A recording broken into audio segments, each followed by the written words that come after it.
Amis des jeux et des voitures, bonjour!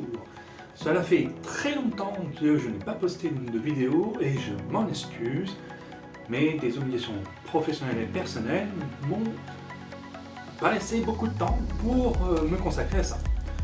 Je vous fais mon mea culpa, je vais faire mon maximum pour que en 2022 je sois plus constant et plus régulier, ça c'est sûr.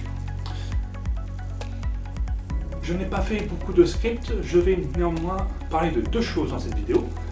La première, je vais revenir un peu sur ce qui s'est passé depuis ma dernière vidéo dans le domaine du monde automobile, et il s'en est passé pas mal de choses.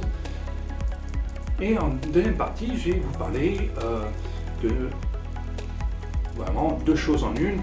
Un, l'effet un peu Covid, et pour finir, je vous ferai un mini bilan de ce que moi je trouve dans cette année 2021.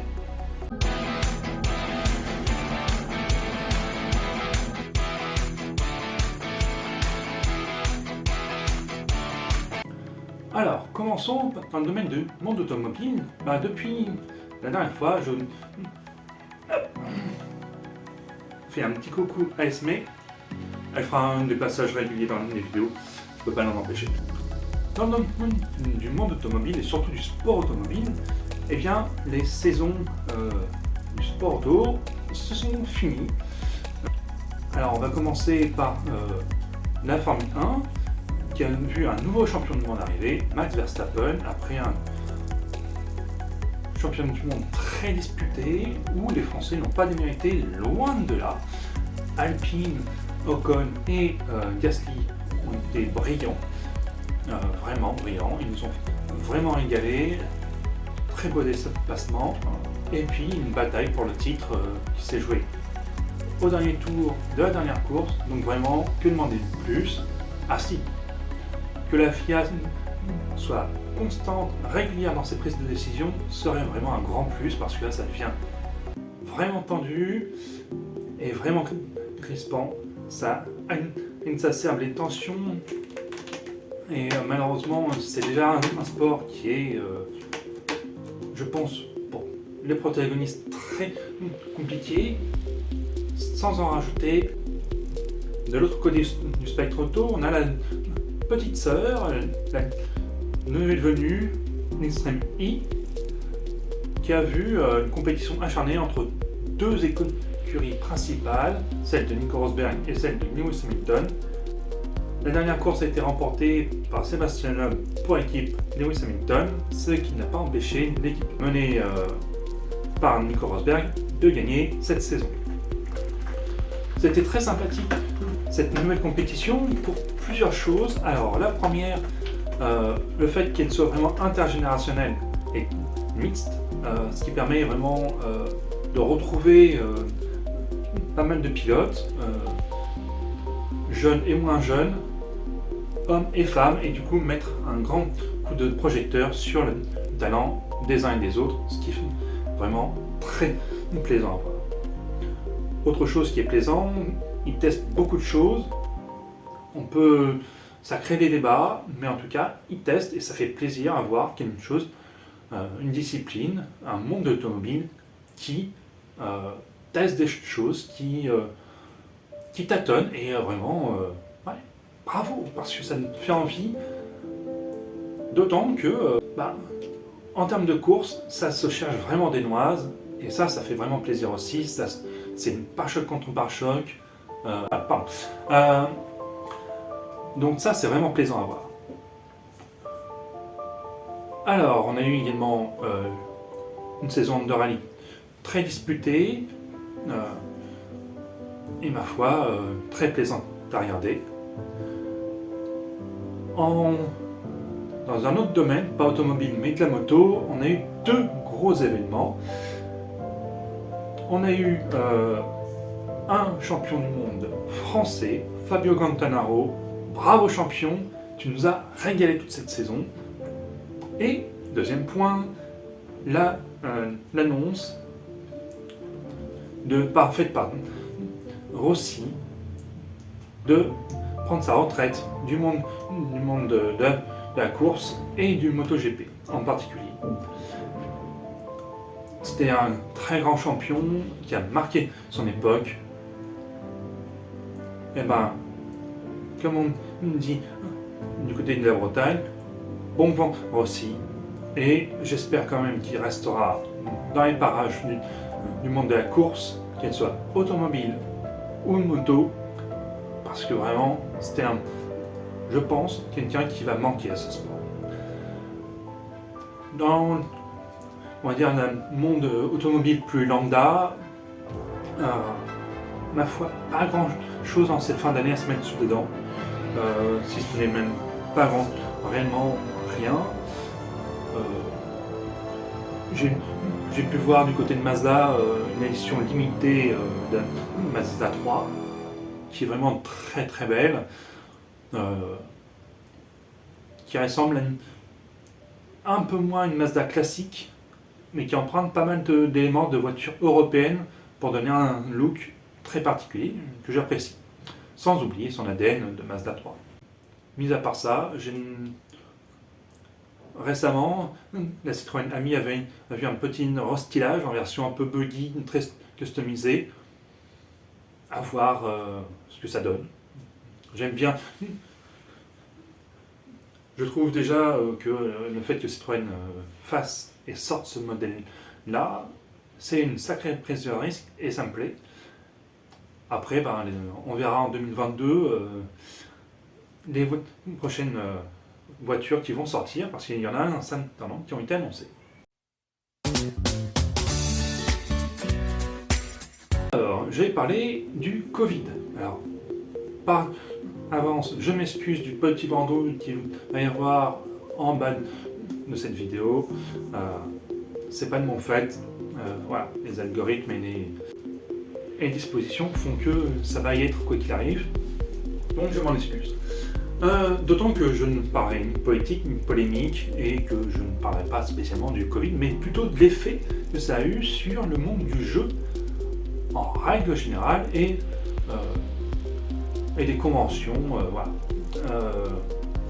Alors, de mon point de vue, la Covid a eu pour effet de remettre un peu au goût du jour l'aspect un peu social du jeu de société et du jeu en règle générale.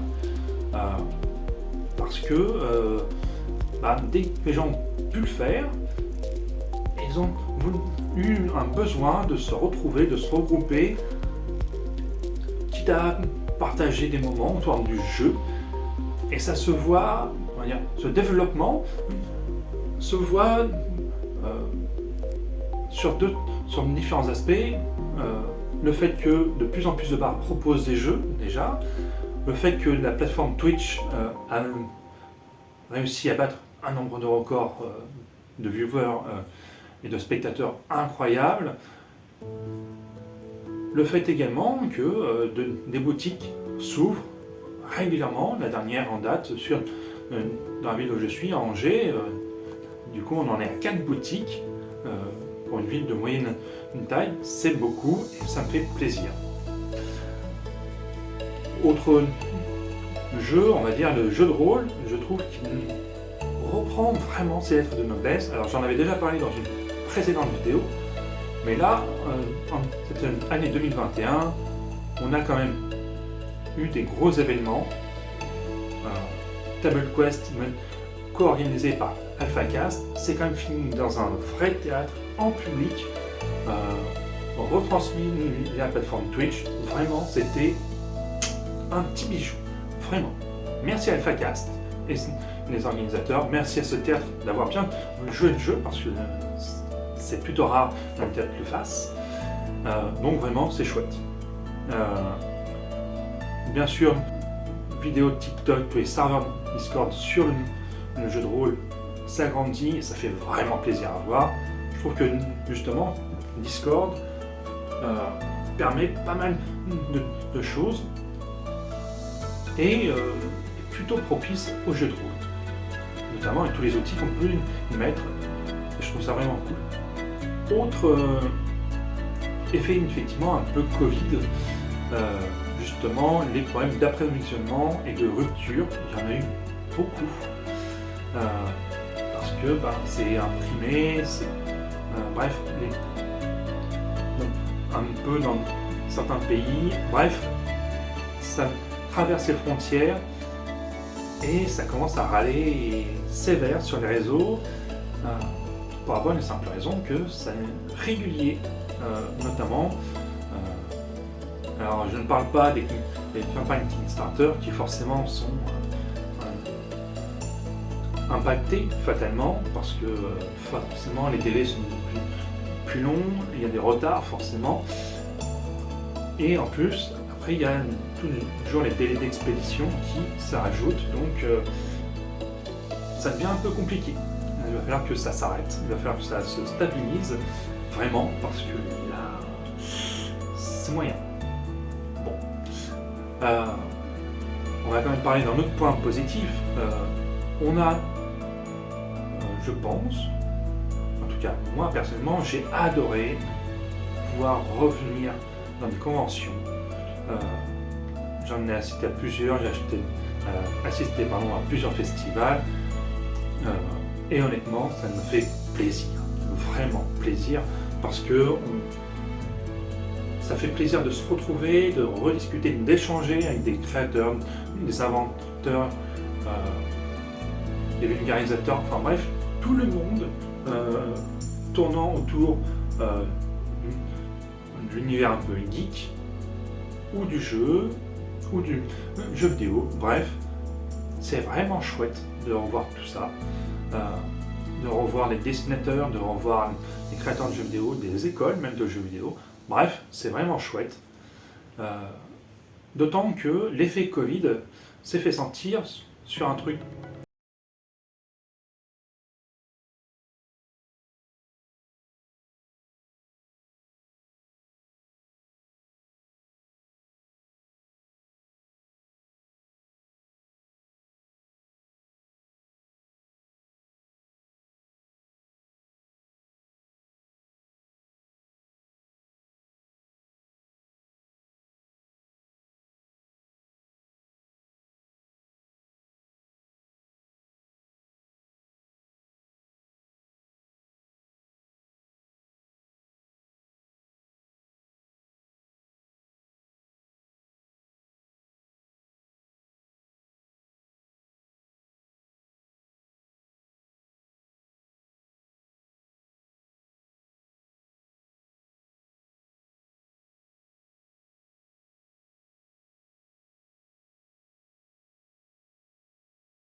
je trouve que voilà, l'effet post-Covid, entre guillemets,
parce que ça laisse sur le banc pas mal de joueurs, de très jeunes joueurs, parce que c'est narrativement des jeunes joueurs, parce qu'à un moment donné, les parents ne vont pas vouloir acheter à des prix faramineux pour certains des cartes Pokémon.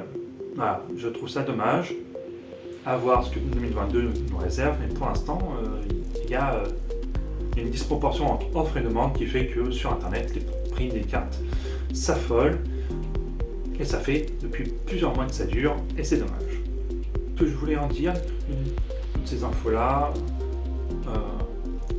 pour moi, cette année 2020 a été très enrichissante. J'ai essayé de m'améliorer en termes de qualité et en termes de montage vidéo. J'en ai encore beaucoup à apprendre, je vous l'accorde. Je suis malgré tout très content d'avoir lancé cette chaîne et merci de m'avoir soutenu. Merci aux gens qui sont abonnés, qui ont liké des vidéos. N'hésitez pas à continuer, moi ça m'encourage et je vous donne rendez-vous en 2022 pour de nouvelles vidéos. Sur ce, je vous souhaite une très bonne fête. Attention au Covid, ça rôde encore malheureusement.